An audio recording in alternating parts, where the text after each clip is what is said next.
previously, I was really doing what I thought I should do, what I was supposed to do, not creating any waves. And Ooh, now I'm just out there saying what I feel like I need to say yeah. when it comes to relationships, when it comes to work, my ideas in healthcare, and on stage in burlesque. What I have to say, I want to let it out. And so it Yeah. just feels like I'm on a road to freedom, and it feels really good. So yeah, I would say life is just a lot more colorful and exciting. It's more fulfilling.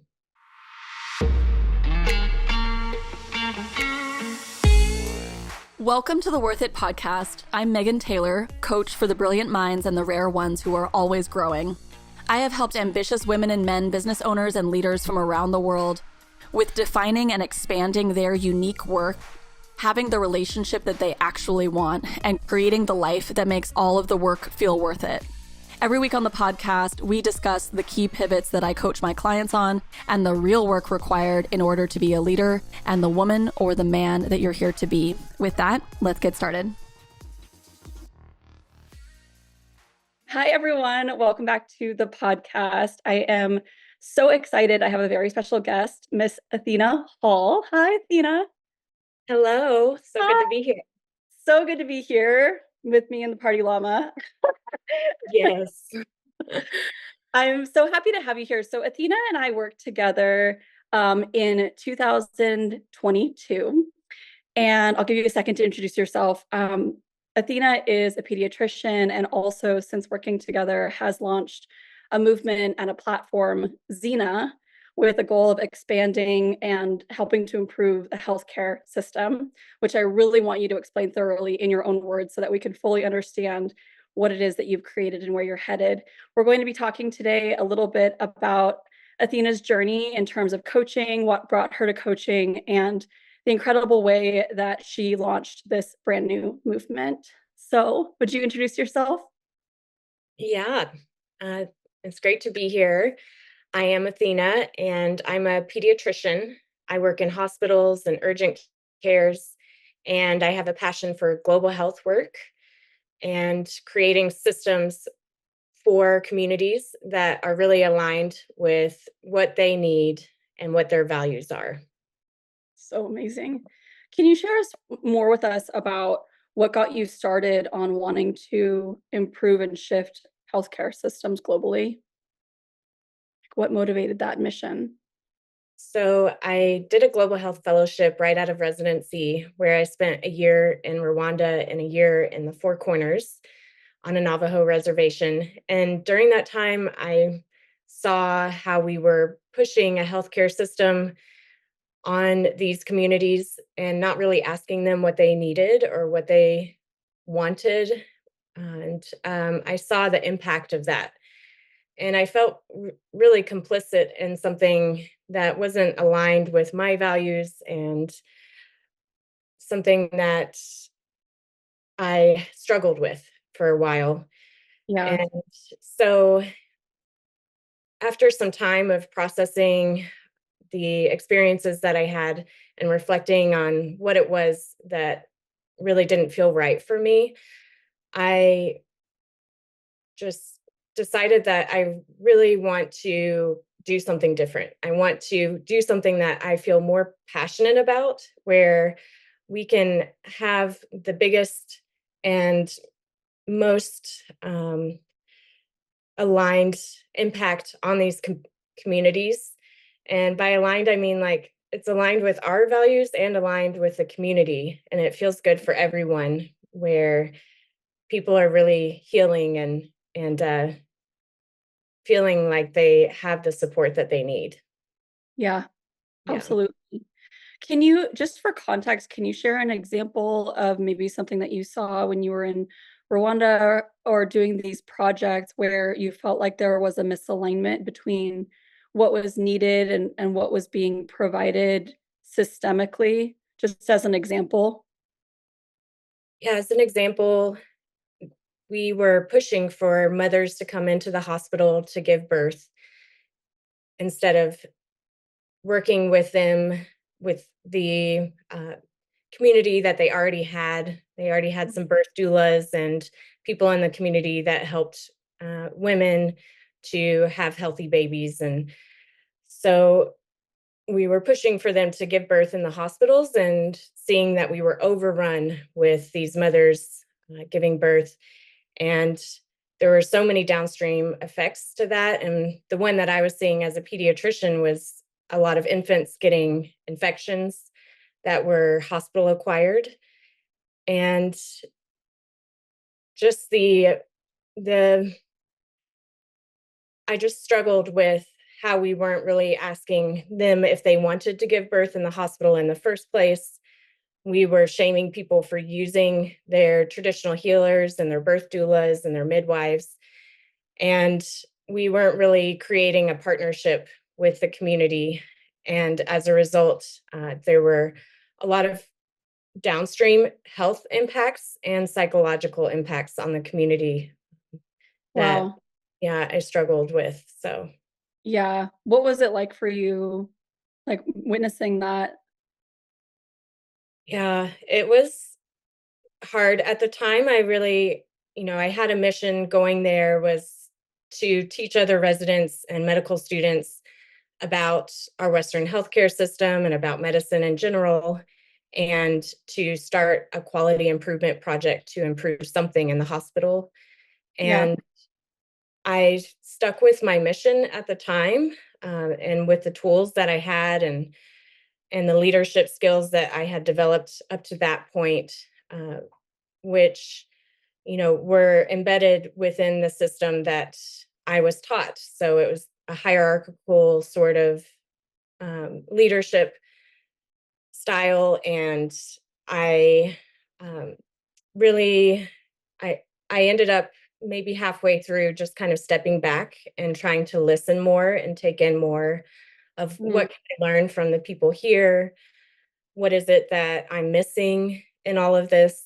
And so I did try to take a back seat about midway through, but I didn't lead with the uh, with the strength and abilities that I would have liked to. But I Mhm. know that at the time I just didn't have those skills and have the time to reflect. So Yeah, yeah, absolutely. Well, and if anything, it sounds like, and I know because this is back when we started working together, it sounds like first you had to get scope of how big this problem actually was and what was the problem, and to take a step back far enough to actually listen, like, at a deeper level to what was being called for. And, I first of all, I love your story, and I'm so passionate about other people hearing about it. One, because I think it's just incredible the way that you've figured out how do you stay a part of a large system that is at play that we can't exactly dismantle, but how do we come in kind of perpendicular, or maybe it's parallel perpendicular, and like affect that system while still being a part of it. And just personally, I've talked to you a little bit about this behind the scenes, that I've been navigating the systems as a soon to be mother and figuring out how do you navigate the different options available, because there's kind of the full, hospital delivery options, there's midwives, there's doulas, and sometimes they play well together, but sometimes there's kind of like a struggle for power and influence, and then you have the mother in the middle as well. And it's just a really interesting set of circumstances to navigate. So, yeah, I'm really passionate about the work that you're doing. Is there anything that you wanna add on to what I shared about that? Because I know you're passionate about that as well. yeah, I feel like we are really missing out on so much when we're not working and collaborating with these midwives and community uh, health workers and um, doulas and all these people that are so much more embedded in the community. They know the community so much better, and they have that trust already built. And when we create that division and shame people for using those services, and we don't communicate with those providers, we're just missing on a huge part of the picture and a huge opportunity to build more trust with everyone involved and to have like a much bigger impact on that person and impact their health in a much better way. Yeah, and on the babies too, right? Yeah, Yeah. absolutely. Yeah, and Awesome. it was hard. We had taught the Rwandan doctors to shame people, and they would like wag their fingers at people when they would say that they had seen a traditional healer, and Really? that was hard to watch. Um, Yeah, I bet. Well, I remember, when we first started working together in 2022, that kind of processing that experience of having been in Rwanda was a big part of our work. But before we get into that, I'm just curious to know, like, what was really going on professionally and personally in your life at the time that made you want to reach out and work with me specifically? yeah, so you and I were friends Yeah. to start, and I saw how amazing you are, how you're building your own business, and how introspective and powerful you are in your life, and the Mm, impact that you were having on the women that you were doing in your coaching. mm, So that was something that I came into it with. And I, at the time, was really struggling with motivation. I felt just like kind of sluggish in a way. Um, I didn't feel like I had the energy or mental capacity to do all of the things that I really wanted to do out in the world. And I was in a relationship at the time that felt really disempowering. And I was wanting more closeness with my community and in my romantic relationship that felt very far away at the time. And yeah, so I felt really small and helpless at that time. And I knew that wasn't who I was. I knew yeah. I'm acting really Not big. at all. I have a really big personality. I have really big things I want to do out in the world. And I I really wanted to bring that forward. And I thought that you would be someone that would be great to work with, that would bring out all aspects of myself. Mm, Loved how you look at all aspects and how they interweave together. yeah. So not just me wanting to build my career, but how are my relationships in my life and how is that impacting my career also, Mm, spirituality and all aspects of a human. So it was a very holistic approach that mm. you took, and that really interested me. Oh, cool. I love hearing that. Thank you. Mhm. That's wonderful. So, I'd really love to hear from your side. What were some of the things as we worked together that you found really needed your focus? The things that were in the way or blocking you the most from being this bigger person that you knew you were here to be and to be start bringing these things out more? Yeah, I knew I really needed to focus on uncovering some of the unconscious beliefs that I was holding on to that were blocking me from doing all the things that I wanted to do in the world. I knew that I needed to bring those forward, and really dig in, and that I wouldn't be able to move forward in any part of my life until I shined a light on all of that. Mm, And I also knew that I needed to mentally get myself organized mm, and really figure out a routine in my life and um, build some sort of structure so that I could get things done and feel like I'm chipping away at my goals. So it's kind of a mental and yeah, emotional sort of dive that I really wanted to take. Yeah, absolutely. So finding some of these beliefs that were popping up and getting in the way of you showing up in a bigger way, right? Not only in your relationships, but also in your business and bringing this movement forward. I remember you had like different projects and things that you wanted to implement at your place of work, also visions of speaking on stages. And there were some practical things that needed to get accomplished, but it's kind of like when we have beliefs that are keeping us small for whatever reason, whether it's shame or grief or different like heavy things, heavier emotions can end up making us feel sluggish. And about 2 years ago, I was super bogged down in my capacity because I had gone through a lot personally and had not fully processed my emotions. It was interesting circling back to that and going through that myself. And so I know what it's like, when you're carrying around a lot emotionally and the ways that that can actually also get in the way of you just getting things done, period. Yeah. And, we really need a combination of both, like doing the inner emotional work to tend to our spirits to allow ourselves to become bigger, but also the practical stuff of like, okay, let's get organized of what we're going to do this week. And I remember it was really cool. You you like we were working on figuring out how do we get you like organized in a way that works for you. And you were like, I really love paper calendars. you know And I love that you knew that about yourself because, there's not one way of being productive or getting organized. It has to work in a way that's natural for you.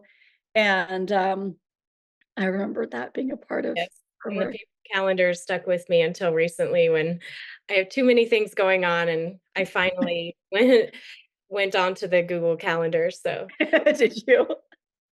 but, yeah, they really helped me to, like, see the big picture of what my month looks like, and it was great getting permission from you on things like that, but that's Yeah. totally great, like, you don't have to be electronic.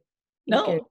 whatever is working for you, so, Yeah, absolutely. Yeah. yeah, That was great, and it's cool too when you evolve it into something new. It's like, sometimes we have different levels and different times of mastery of different things, and when we make it too complicated, that's when we don't get the thing done. Just right. like how you seek to go to what is natural in healthcare and incorporate that, we even in business, we have to incorporate, like, what is natural for, the way that we get work done, you Mhm. know? We all operate differently. We do. It's like, why do we all try and make it the same for everyone? We're all different people. Exactly.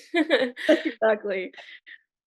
So, okay, cool. So we talked about like the emotional work. We talked about getting things organized in terms of progress on your goals. Um, Another thing that we worked on that I remember was about visibility Mhm. and like getting ready to be on stages, getting ready to bring out different proposals at work, even just visibility as it was showing up in relationships and things like that. Would you share a bit more about that? My audience loves hearing about visibility because, like, a lot of the leaders and business owners that I work with, they're all looking to make a bigger impact. And a lot of that has to do with their liberation of their voice. Absolutely. Oh, Yeah, struggled with that for most of my life. It's very, very shy. I didn't talk to anyone when I was in elementary school. I was a selective mute, and, I just tried to be what everybody needed, be very quiet and just kinda work behind the scenes and not really pay attention to what I needed or, express myself in any meaningful way.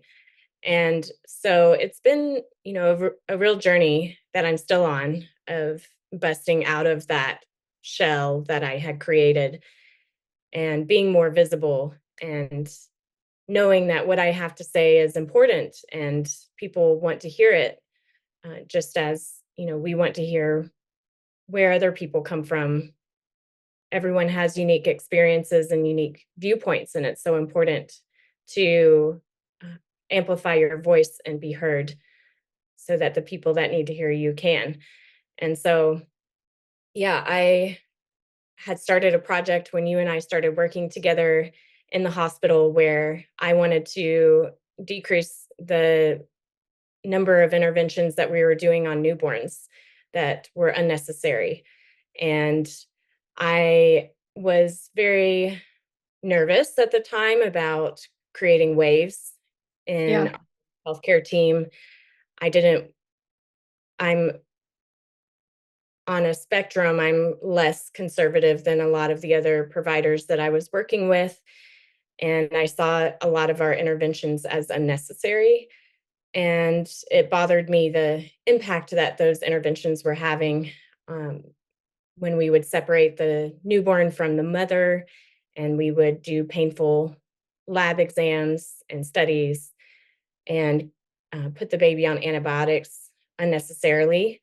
And so this was a project that I felt really passionately about, but I also had a lot of fear around. And once I started speaking to the group about it, after you and I had talked and kind of figured out a plan, I was just astonished with how excited they were about the project, and the people that I thought especially would give me a lot of pushback ended up being my biggest supporters. Mhm. And so that to me just showed me that when I'm holding back and not saying what I think, I'm really doing a disservice to everyone. And uh, there's so many people that want to hear what I have to say and want to work with me and see they see the impact that I want to have and they're behind me. So that was a really big lesson for me, Mm. on visibility and speaking what's important for me. Mm. And then you and I also worked on um, I created a burlesque show during that time. So that's Yeah. my other big passion is burlesque. Yeah. And that was huge because that was my first show on my own. Prior Yeah. to that, I had just put on one show with the help of some mentors and teachers, and it was very scary.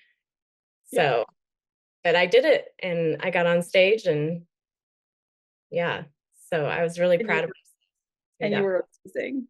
Yeah, It was so good. yeah.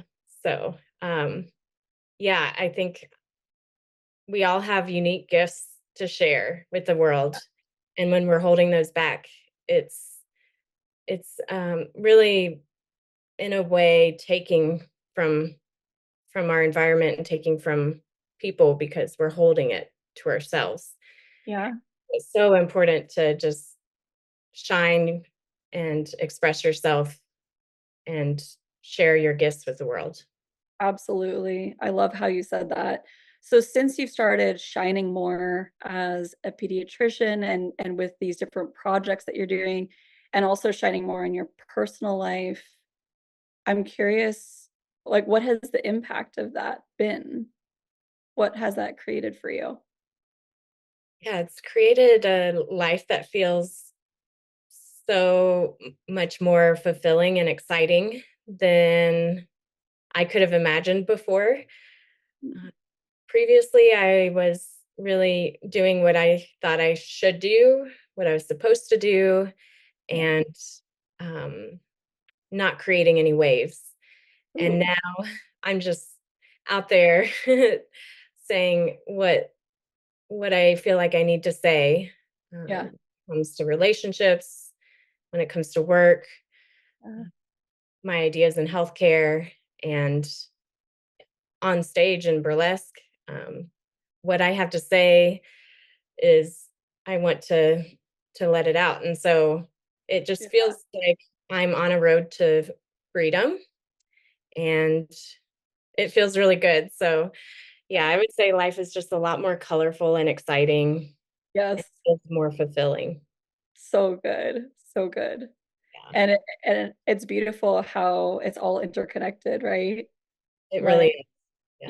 yeah, from being someone who held back what they really thought, and so many so many women and men as well, you know, we pick up along the way that we need to be a particular way in order to be loved or in order to be successful. We think that if we speak up or if we express ourselves in a particular way, we're going to upset somebody. And we'd be surprised how much it's actually kind of old patterns and old learned ways of being. And when we don't need those anymore, and we just let go of needing to make everybody happy or needing to make a particular impression, you get to actually make a new kind of impression and really cause those waves. And I know from seeing you at Burlesque that you are an utter delight. And so I'm curious in the business world and in terms of what you're creating. I really want you to share more about what you've created next. Will you share more about where your career took you after our work together? Yes. So I started a platform called ZNA Health Network that networks healthcare workers and supporters, um, so that we can work on projects together that are centered on what the communities need. And we can have all the support we need. We have all the resources available because we are a network, and someone that is able to write grants, someone that has some funding or whatever it is, it's all there. We just need to be asking for it and working towards the vision that we have. And so it's really exciting. I created this platform because I knew ultimately what I want to do is create healthcare systems that are adaptable for communities, and they are specific for what that community needs. When we do a one size fits all healthcare system, it it really negatively can impact communities, um, and create a lot of harm. And Yeah. we have an opportunity to do something different. So I knew that in other countries, a lot of times our Western healthcare system is the model. It's the one that's upheld as like the system that has the most, it's it's the best in Mhm. a lot of people's minds. And so I knew that if I want to go into communities outside of the US and ask them, what do you want? They would say, we want Western healthcare, because that is their idea of the best system out there. And so I knew that my road in that direction is first to impact our current healthcare system.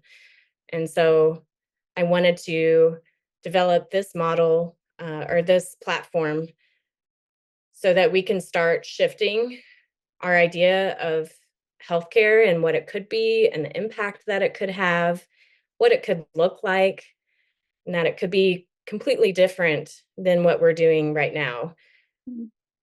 There's definitely some really great things about our Western healthcare model that we would want to keep and integrate, but I can see that we could do something completely different that integrates all aspects of our health. And so this platform is a way to shift our healthcare system in a different direction and bring together the people that are passionate about shifting the healthcare system and about they want to have a bigger impact. So many healthcare workers struggle with burnout Mhm. um, and a a feeling of not having the impact that they want to have, not doing the things that they really want to do for patients, and not being able to see their patients get better or be able to afford uh, the the things that they need to have for better health. So Mhm.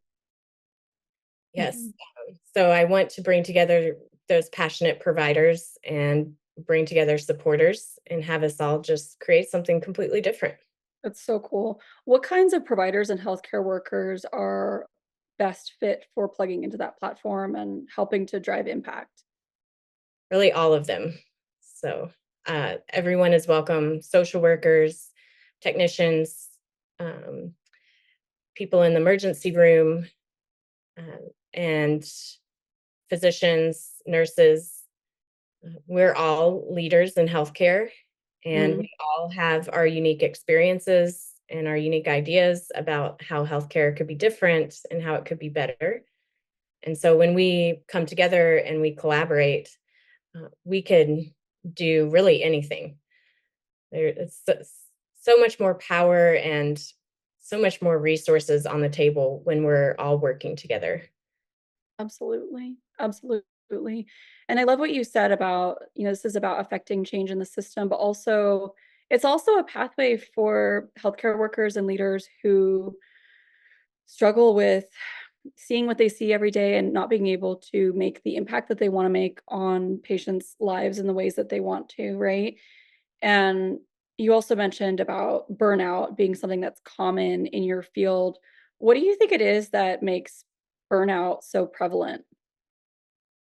Yeah, that's a great question.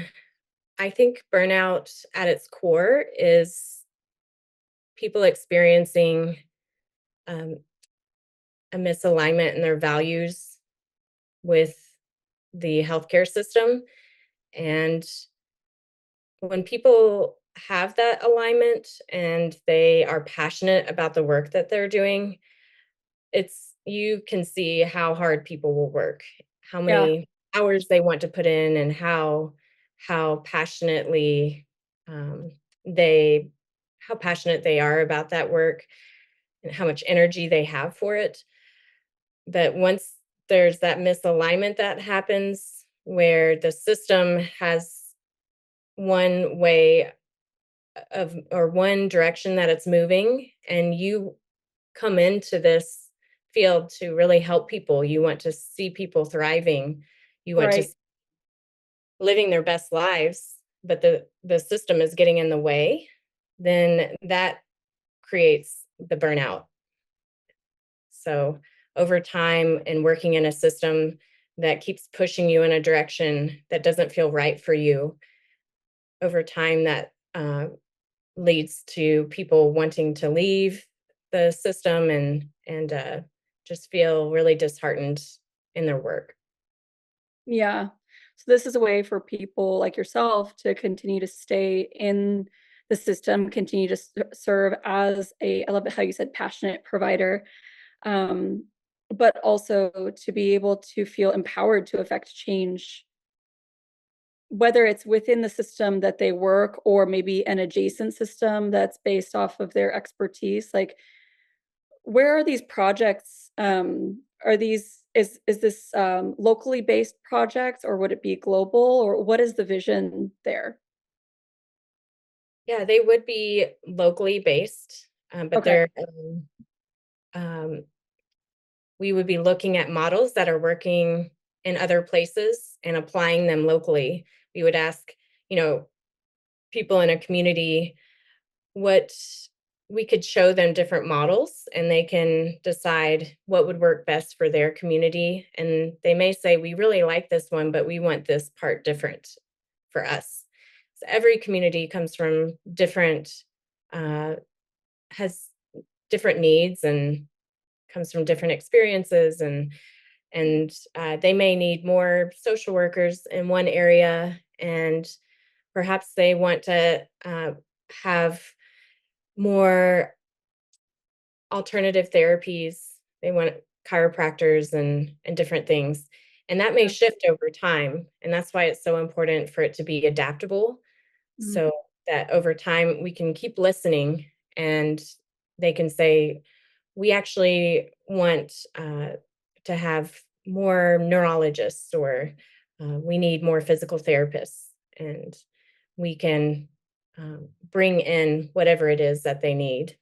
So right now I'm working on a project in rural Washington to increase the number of community health workers in the area. so that people are able to um, get their needs met in terms of the social determinants of health.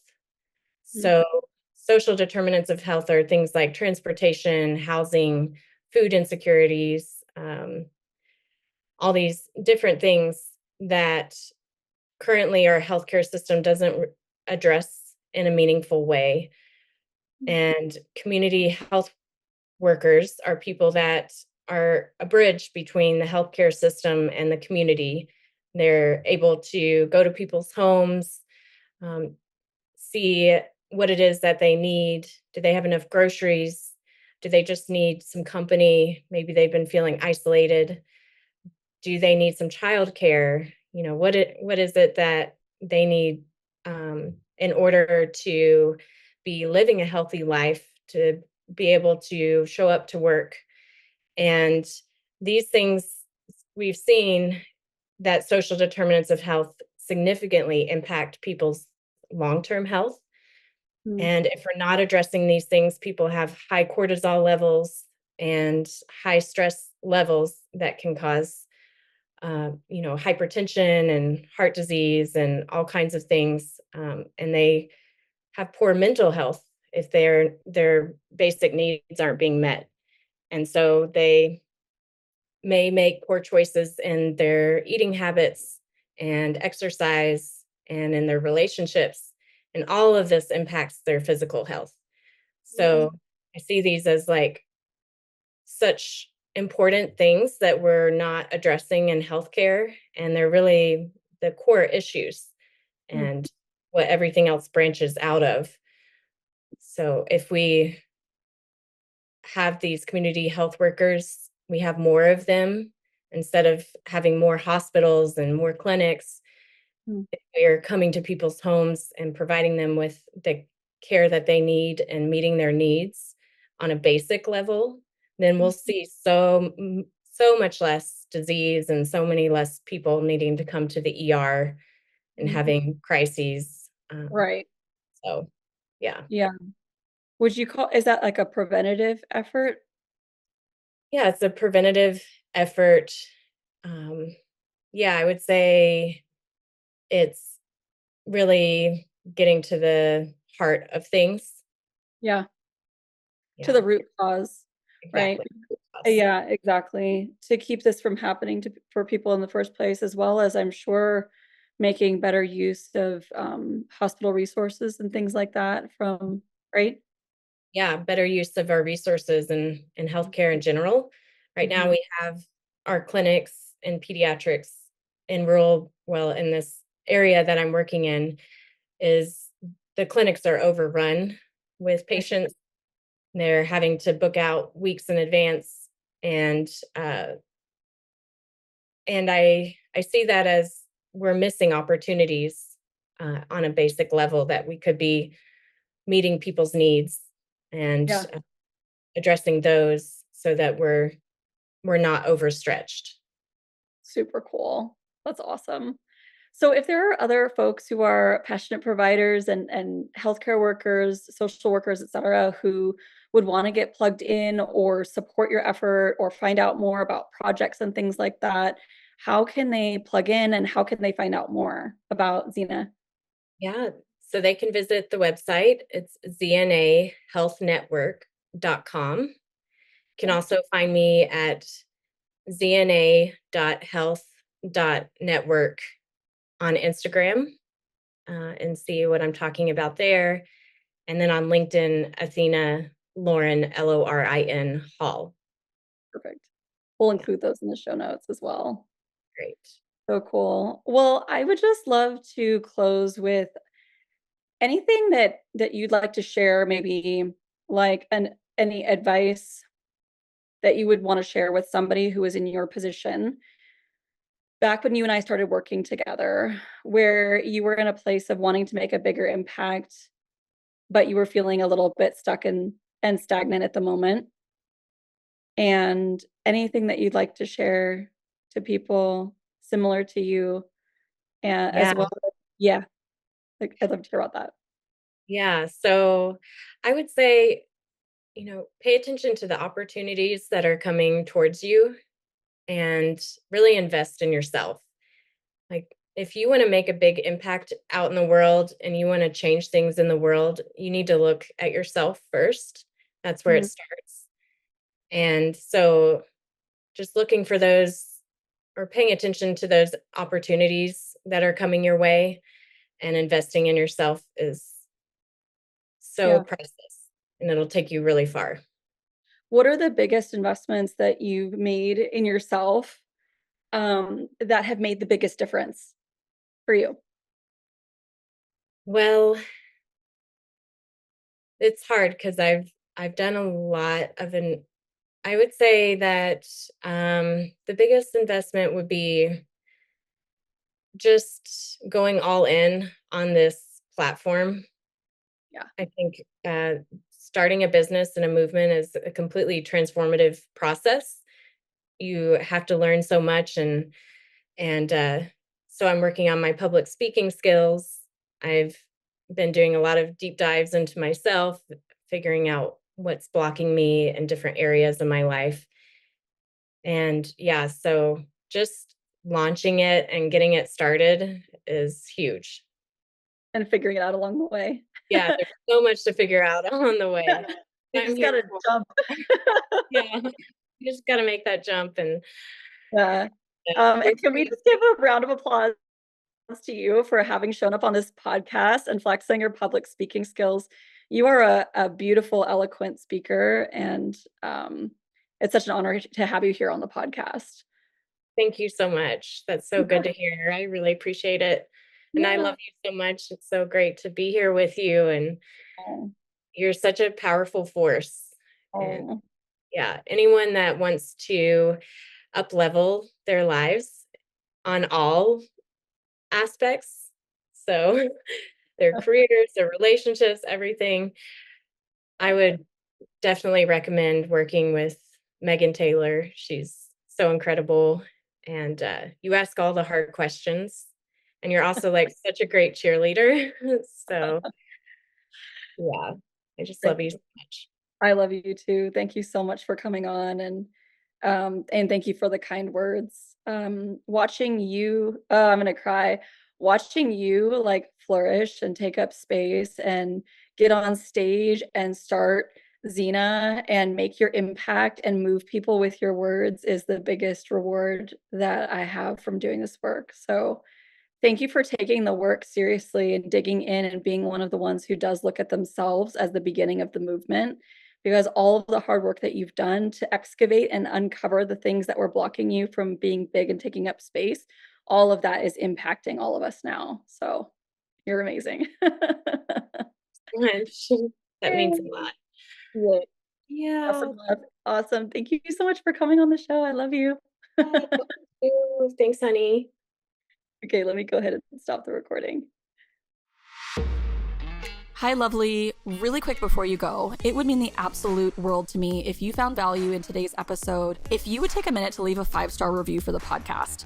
This is going to help other powerhouses like you to be able to find it. Also, I love interacting with my listeners, so I would love to know more about what you thought about today's episode. If you take a screenshot and share it to your Instagram stories and tag at Megan W. Taylor, it's going to notify me, and I actually love to reshare your posts with my audience as well. With that, thank you so much for being a listener, and I'm wishing you a beautiful, productive, happy, sexy, lucrative week, and I will see you on the next episode.